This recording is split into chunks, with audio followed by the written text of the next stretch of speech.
మరి పెద్ద కడూరు మండలం కల్లకొండ గ్రామంలో జరిగినటువంటి అత్యంత దారుణమైనటువంటి ఘటన ఒక దళిత మహిళకు చెందినటువంటి ఘటన.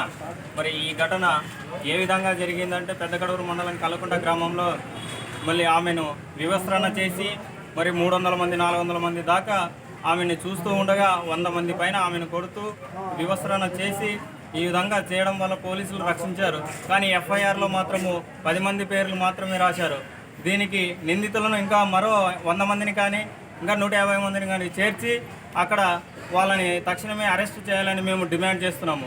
మరి అలాగే ఘటన జరిగి మూడు రోజులు అయినా కూడా ఏ రాజకీయ పార్టీ వ్యక్తులు కానీ ఏ ఎమ్మెల్యే వ్యక్తి కానీ ఇంతవరకు ఆమెను పరామర్శించలేదు.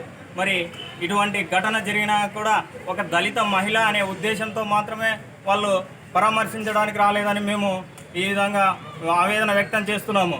కాబట్టి మరి ఇంత జరిగినా కూడా మరి ఈ రాష్ట్రంలో ఇంత జరిగినా కూడా ఏ ఎస్పీ గారు కానీ ఏ ఎస్సీ కమిషన్ చైర్మన్ కానీ ఒక్కరు కూడా దీనిపైన స్పందించలేదు.